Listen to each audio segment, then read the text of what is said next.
Notepad and basic template છે તે copy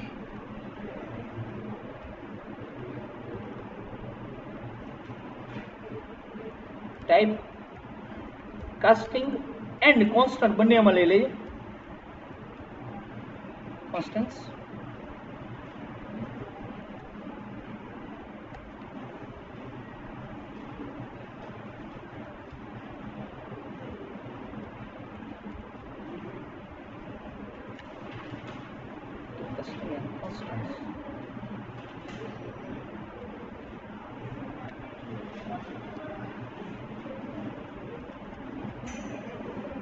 typecasting.php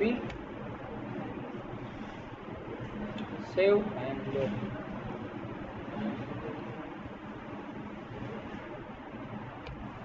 typecasting and constant internally PHP language માં કઈ રીતે ટાઇપકાસ્ટિંગ થાય છે એનું એક સિમ્પલ એક્ઝામ્પલ લઈએ PHP બ્લોક હું એક વેરિયેબલ લઉં છું $variable1 is equal to 2 તો આને શું કહેવાય ભાઈ વેરિયેબલ 1 ની અંદર સ્ટ્રિંગ વેરિયેબલ છે 2 એટલે સ્ટ્રિંગ કહેવાય કારણ કે સ્ટ્રિંગ માં આપેલું છે હવે હું શું કરું છું $variable1 પ્લસ ઇક્વલ 3 અને ઇકો $variable1 તો આઉટપુટમાં એરર આવવી જોઈએ આઈડિયલી વિચારીએ તો વેરિયેબલ 1 માં સ્ટ્રિંગ છે સ્ટ્રિંગમાં પ્લસ ઇક્વલ 3 કરી છે એટલે સ્ટ્રિંગ સાથે પ્લસ ઇક્વલ ઓપરેશન ન હોવું જોઈએ કારણ કે આપણે ઇન્ટીજર છે કે એમાં જ પ્લસ ઇક્વલ ઓપરેશન છે but still let us check what is the output 5 તો આનો મતલબ શું કહેવાય કે ઇન્ટરનલી આયા બગડો લખ્યો છે તો એને ઇન્ટીજર તરીકે કન્સિડર કર્યું છે હવે બગડો છે ને આફ્ટર 2 સ્પેસ હા કર્યું તો ના એટલે હજી બધું ખરાબ એક્ઝામ્પલ લઉં છું એન્જિનિયરિંગ હવે તો શું લખ્યું 2 સ્પેસ દર્શન એન્જિનિયરિંગ કોલેજ હવે તો સરવાળો ન થવો જોઈએ ને હવે તો સાવ આમ વર્સ્ટ એક્ઝામ્પલ લઈ લીધું બરોબર છે બગડો સ્પેસ દર્શન engineering college variable 1 is equal to 2 દર્શન એન્જિનિયરિંગ કોલેજ વત્તા 3 આનો મિનિંગ તો એવો જ થાય હવે આઉટપુટ જોઈએ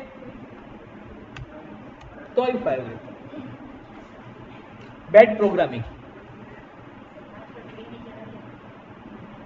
જ કહેવાય ને શું કરવા કારણ કે ઇન્ટરનલી જે PHP ને લાગે છે ને એ કન્સિડર કરે છે તો સૌથી પહેલા તો વી નીડ ટુ નો પહેલા આપણે શું જાણવું જોઈએ કયા ટાઈપનો ડેટા કયા વેરિયેબલમાં આવેલો છે વેરિયેબલ 1 છે એમાં કયા ટાઈપનો ડેટા આપેલો છે એ પહેલા આપણે ચેક કરવો જોઈએ આ ભલે બેડ પ્રોગ્રામિંગ રહ્યું but now first check some of the functions એવા ફંક્શન કે આ ખરાબ પ્રોગ્રામિંગમાંથી આપણને બચાવશે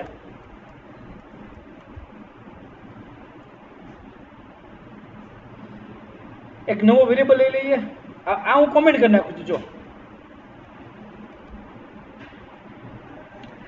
ઇઝ ઇટ ઓકે મેં કોમેન્ટ કરી નાખ્યું છે એન્ડ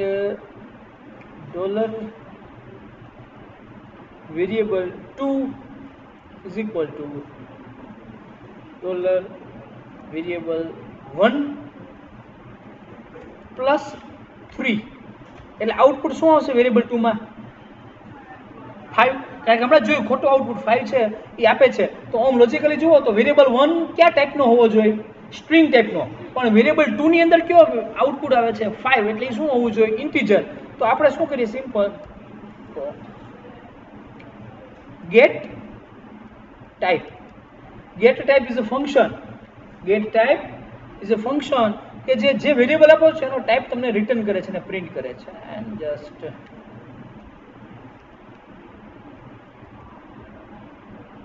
બ્રેક અને get type variable2 let us check what is the type of variable1 and what is the type of variable2 yes variable1 છે એનો ટાઈપ શું છે સ્ટ્રિંગ પણ બેનો સરવાળો થઈ અને વેરિયેબલ 2 માં આઉટપુટ શું તરીકે આવે છે 5, તો એનો ઇન્ટરનલી કન્સિડર શું કરે છે ટાઈપ ઇન્ટીજર. સો આપણને એક ફંક્શન જાણવા મળ્યું કે how to check the type of a particular variable. હવે તમારે વેરિયેબલનો ટાઈપ ચેન્જ કરવો છે તો there is a function set type. સે વેરિયેબલ 2 છે, એનો ડેટા ટાઈપ ઇન્ટીજર છે, અત્યારે ટાઈપ ઇન્ટરનલી એ ચેન્જ કરો અને ચેન્જ ટુ સ્ટ્રિંગ. એટલે સેટ ટાઈપ પહેલી આર્ગ્યુમેન્ટ તરીકે વેરિયેબલનું નામ કે જેનો તમારે ટાઈપ સેટ કરવો છે, કોમા કયો ટાઈપ સેટ કરવો છે, અને ફરીથી આપણે શું કરીએ બંનેને પ્રિન્ટ કરાવીએ ટાઈપ. એટલે પહેલા શું હતું સ્ટ્રિંગ અને ઇન્ટીજર હતું, વેરિયેબલ 1 સ્ટ્રિંગ, વેરિયેબલ 2 ઇન્ટીજર. આ ફરીથી વેરિયેબલ 1 સ્ટ્રિંગ છે જ, પણ વેરિયેબલ 2 નો આપણે ડેટા ટાઈપ ચેન્જ કર્યો સેટ ટાઈપ થી, અને શું થઈ ગયું ઇટ ઇઝ સ્ટ્રિંગ. તો ખાલી બે ફંક્શન શીખ્યા. હવે વેરિયેબલ 2 છે એની અંદર કયા ટાઈપનો ડેટા છે? ઓમ સ્ટ્રિંગ ટાઈપ કરી નાખ્યું આપણે, ઇન્ટીજર ડેટા છે, ફ્લોટ ડેટા છે, સ્ટ્રિંગ ડેટા છે, એવું જાણવું હોય તો ઇન્ટીજર છે કે નહીં જાણવું હોય તો એ તો ગેટ ટાઈપમાં પણ ઇન્ટીજર છે કે નહીં, એમ ફ્લોટ છે કે નહીં, એરે છે કે નહીં, સ્ટ્રિંગ છે કે નહીં. ફોર એક્ઝામ્પલ તમે એક ફોર્મ બનાવ્યું છે, એમાં તમે પૂછો છો ભાઈ એન્ટર યોર સેમેસ્ટર, તો કોઈ 8.5 નાખી દીધું અને જાવાસ્ક્રિપ્ટ ડિસેબલ છે, તો જાવાસ્ક્રિપ્ટના વેલિડેશન ચાલશે જ નહીં. તો ગુડ પ્રોગ્રામિંગ કોને કહેવાય? ભાઈ ક્લાયન્ટ સાઇડ વેલિડેશન તો કર્યા જ છે તમે, પણ સિક્યોરિટી પોઈન્ટ ઓફ વ્યૂથી તમે PHP માં સર્વર સાઇડ વેલિડેશન લખો તો ચેક કરવું પડે કે txt સેમેસ્ટર નામનો જે ડેટા પાસ થઈને મારા ફોર્મમાં આવે છે એ ઇન્ટીજર છે કે નહીં. જો ઇન્ટીજર નથી તો તમે મેસેજ પાસ કરી દો ભાઈ you have not entered integer as a semester. તો there are some inbuilt function કે જે તમને ચેક કરી દેશે ઇન્ટીજર છે કે નહીં, ફ્લોટ છે કે નહીં, એરે છે કે નહીં, સ્ટ્રિંગ છે કે નહીં. ધોઝ ફંક્શન્સ આર, એ જે ફંક્શન છે એના અમુક ફિક્સ નામ છે. Let us check. Is array PHP. તો ફંક્શન is underscore array. એની અંદર તમારે કોઈ બી વેરિયેબલ પાસ કરવાનો. It will check whether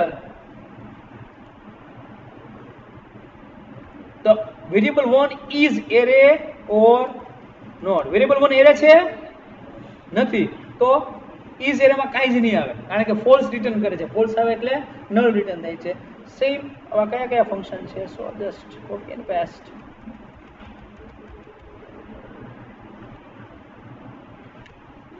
is boolean, so is bool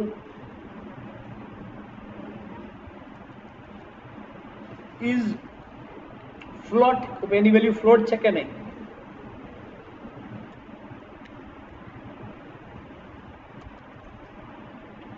is integer, is underscore anti, is null. ખાસ આની બહુ જરૂરિયાત પડશે, વેલ્યુ નલ છે કે નહીં ચેક કરવા માટે. ખાસ ડેટાબેઝમાંથી વેલ્યુ આવતી હોય ત્યારે નલ ચેક કરો.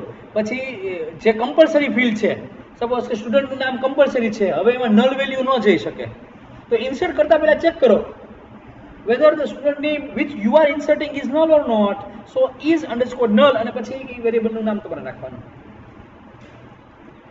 is NUMER numeric.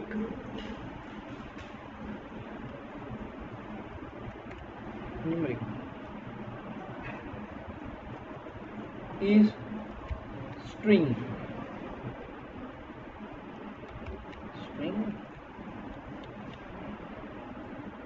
Okay, and let's just run this one.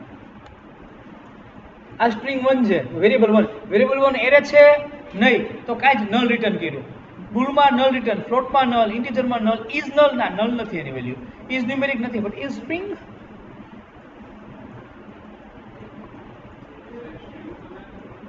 Okay, બધામાં આપણે એક વસ્તુ ભૂલી ગયા, તમારું કોઈ ધ્યાન નથી, મારું તો ધ્યાન નહોતું જ. એ સ્ટ્રિંગ છે એટલે વન રિટર્ન કર્યું પણ આપણે પ્રિન્ટ ન કર્યું, બરોબર? આવી ગયું one. Is it okay? Is it clear with this? હવે બીજી વસ્તુ, આપણે કોન્સ્ટન્ટ શીખ્યા હતા, પહેલો જ લેક્ચર હતો આઈ થિંક. કોન્સ્ટન્ટ કઈ રીતે ડિક્લેર થાય? તો જોવામાં ના એ જોઈન તો સૌ કે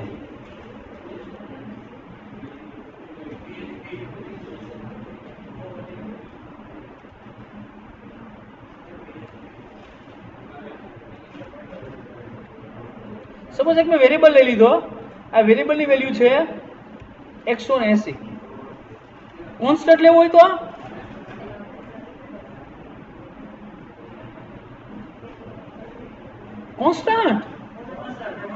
કોન્સ્ટન્ટ, વેરી ગુડ.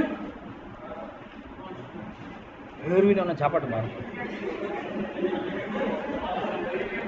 હવે કીધું તું હેશ ડિફાઇન સી માં હોય, હેશ ડિફાઇન સિમ્બોલિક કોન્સ્ટન્ટ છે, એમાં ડિફાઇન આવે ભાઈ. ખાવ હો બધા. મેક્સ અંડરસ્કોર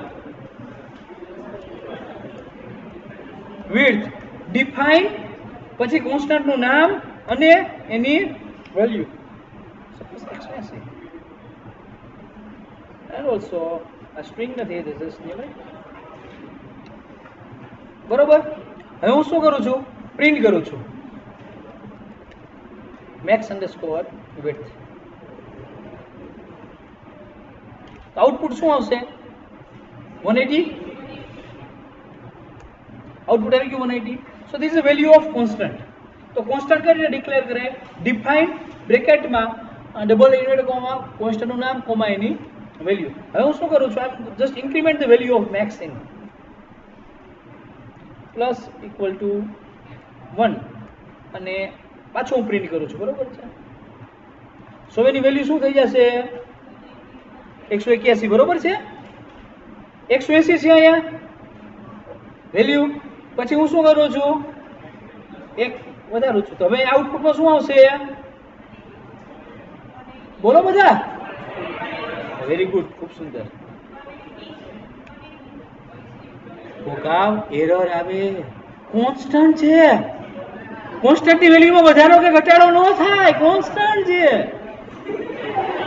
નો વધે વેલ્યુ. એરર આવી જો,